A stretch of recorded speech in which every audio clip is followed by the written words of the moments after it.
Hello everybody, welcome to another Psychonaut Sessions, your home for all things psycho. Today I'm going to take a look at Dark Adventures #1, presented by Dark Line Comics, featuring Dark Angel. So we're going right back into the 80s black and white boom. This is a pretty eccentric comic from a pretty eccentric character, as in person and character. You'll know what I mean in a second. Pat Gabriele. I think real name is Pascal, but went by Pat. Pat Gabriele is very intriguing. He was one of those figures in the comics industry that was kind of on the outliers, but he had his hands in a lot of major things. He originally got into comics in the 70s when he was 16. He hosted a convention called FanCon, I believe in 1972. And it hosted such people as Wally Wood, Murray Leinster. I mean, it was crazy. And so from there, his comics career grew. He's actually done a lot of work for both Marvel and DC. No long time major runs. But what's interesting about this book, came out right during the big 80s black and white boom, which I'm very fond of, is that this is actually Pat himself, the Dark Angel. He had was very involved in wrestling as well, and he actually had a wrestling personality named Dark Angel, and he introduced that personality through the auspices of this comic. So we're going to take a brief look here. Nothing too major in the editorial note here, by F.I. Chagnon. I have no idea who that person is. But Pat was, the main person, primarily responsible for this book. This is an anthology, so I always like me some black and white anthology books from the 80s. And, for really not knowing who he is and just kind of looking at his background, I was really quite surprised at how sophisticated this work was. Even just in this storytelling capacity. Very well versed in the sequential narrative. We immediately get this sequence, almost like from a movie, of a fellow with a sniper taking somebody out. And this guy, this sniper on this rooftop, immediately gets met by our character, Dark Angel, here. So this is Pat himself. This was the personality, the wrestling personality, which is a vigilante, of course, in this book. I have not been able to find anything online, any like videos or pictures regarding Dark Angel. I think there's a recent wrestler named Dark Angel, so it's really hard. The algorithms keep going to the more recent. But that's fine. So if anybody knows or can find that, let me know. I'd be interested to kind of see any of his. I think he did mostly commentary. I don't think he was in any major matches, but I think he hosted a lot of wrestling matches with this personality. It's broken out into chapters. Really, what we get here is just a sort of setup between Dark Angel and his roommate, who he lives with, whose name is Dennis, also based upon Pat's real lifelong friend Dennis Cohen, who has done, and I think I've got that name right? And Dennis has done a lot of different books for Marvel and DC. I think a lot for DC especially. Very amazing artist. And was very integral to the Milestone Comics universe. In fact, Pat helped out with that Milestone Comics universe as well. Did a lot of work with them and Dennis, particularly for titles such as Static and Hardware. Very interesting that he pulls Dennis in to be his kind of roommate.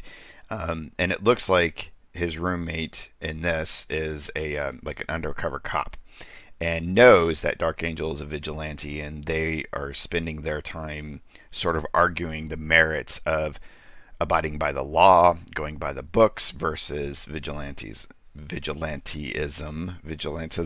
whatever. And so they get into a little fight and tussle. Dark Angel takes off and is like, yeah, goes out onto the rooftops because that's where people hang out. Immediately gets met by some fellow who's going to take him out from behind. Basically, who works for the big bad boss, which they're all after, who's Mr. Lupino. And then, of course, Dark Angel just takes him out. One hit to the face, and this guy is just pouring with blood.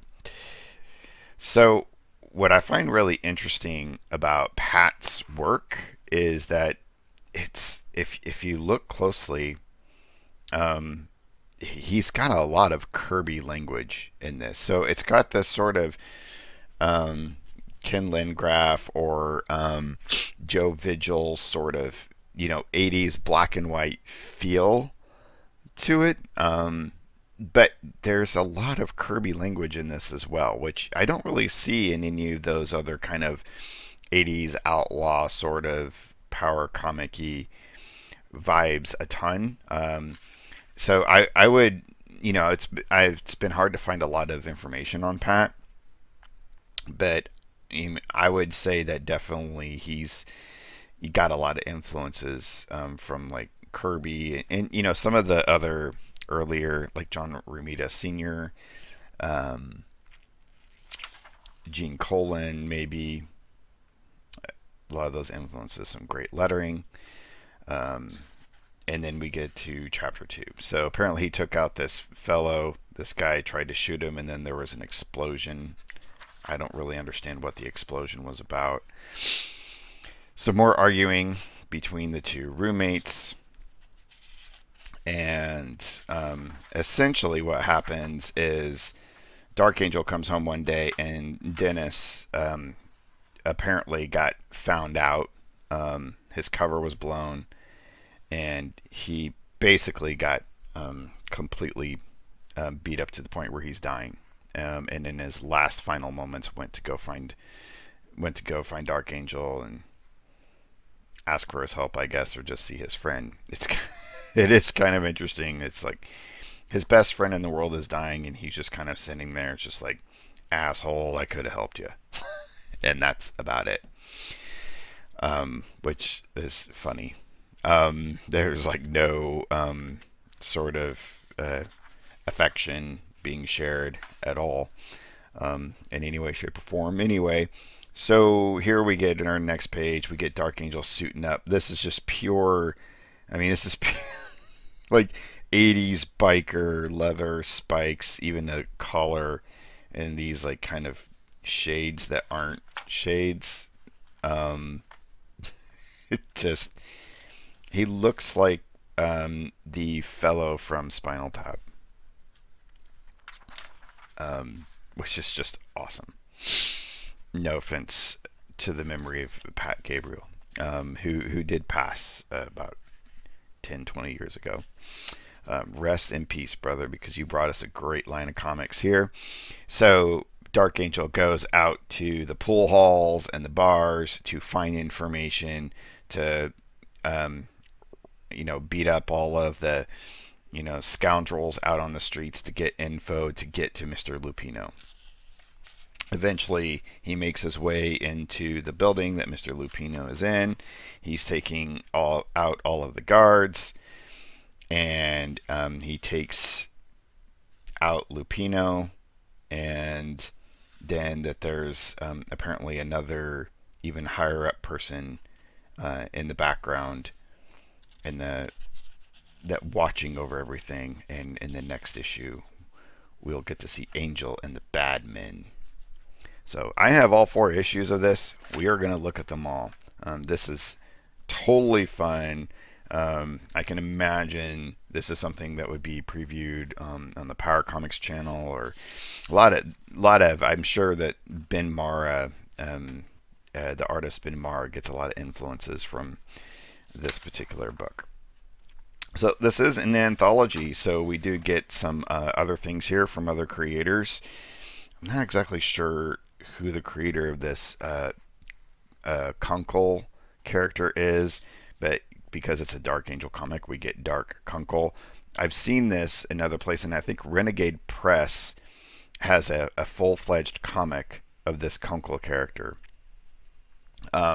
So definitely, and oh, I think it's Wagner, Charles Wagner. Yep, there we go. I saw the copyright there finally. Who did this Kunkel, and so it was featured in many different places. So a lot of fun, very simple cartooning, but comic strip style. Usually parodying. Man, I cannot talk today. I think I might need some more coffee.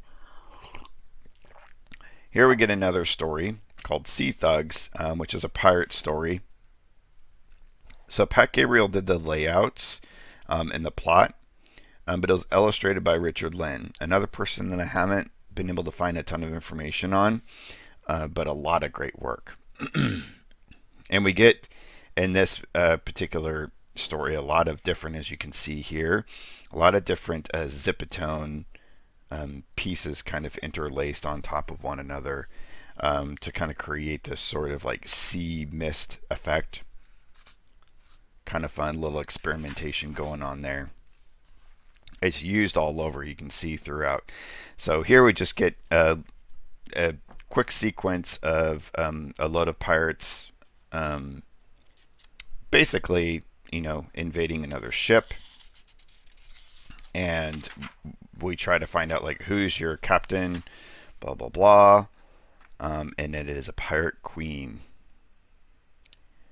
She's featured there. So yeah, and that apparently will continue in the next. This is a really good drawing. I mean, all of this is really, whoever this Richard Lynn guy is, and the layouts are great as well. So, and you can kind of see that again, like I mentioned from the very, Pat Gabriele is very well versed, very sophisticated in terms of comic book layouts, I think, in my personal opinion.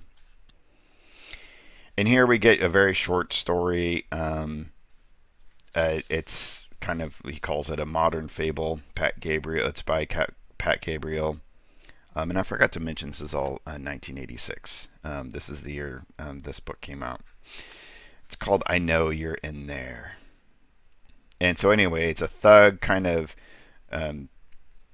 basically hunting down for his boss, some sort of guy that got involved in some sort of lab accident that his boss was operating, and he's hunting him down in the alley. And then this guy actually turns into a monster because of the lab accident, and takes him out. And he's like, well, I forgot to tell your boss, the accident did have its favorable side effects. So just a little fun, cool 2-page story. And then here we get a pinup. It looks like Gabriele did the inks, and it was drawn by E.E. Davis. So not sure who that is, but Gabriele did do the inks. It was kind of an interesting take on Dark Angel. Looks like we're maybe going to get some side characters for the future. I don't know, hopefully. Can't wait to read the other books. And then here we get a story by Marty Edwards. Looks like Pat Gabriele did the finished arts on this as well. But Marty Edwards does a story here called Stone. And it's basically a government outpost out in Alaska. So kind of nice, fun little chopper layout here. And it's a secret lab in Alaska, and they discovered this being in ice. And here he is, and basically he's been completely still this whole time, like hasn't moved at all, until this one fellow from the government comes in, and then this figure, actually this being, starts to move. And so, of course, the soldiers get freaked out because it's a large hulking thing. They start shooting. Chaos ensues. The beast comes and breaks the guns. He's obviously made of stone because it's called Stone. And then he breaks out of the facility. The government official tries to rouse up the scientist, but it looks like he's possibly dying. Um, full. The guard provoked the creature. Promise me, Steve, that you'll find the creature. We must. And dies out with his final words. So now, Steve, the government official, is going to go and find the creature. Puts on a coat, decides to go out, and then we get some inner dialogue or inner monologue for this creature stone. It's always the same. One man back there died, maybe more. Why couldn't they have just left me frozen in the mountain, waiting to die? He moves through the fence. Basically, it looks like burns through it. Is that an electric fence? And he just, or did he do that? I'm not entirely sure. But he walks out, and that monologue says, "The ground beneath me glowing. I'm fading. No," and sinks into the ground. And Steve comes up and is like, "I'm gonna find you, damn freak. You're mine." But I thought he wanted to be back in the ice, so why is he saying no? So I'm very confused. And hopefully we'll see more of this in the next supplement of Dark Adventures. Although it doesn't say to be continued, it says end. So please, please give me more stone. And here we get a stone pinup by Pat Gabriele. I mean, look at that. I love the lettering too. 100% awesome. And then we get a final pinup of a Dark Angel here. Kind of like an alter ego thing, maybe. Which is weird because he doesn't really have an alter ego.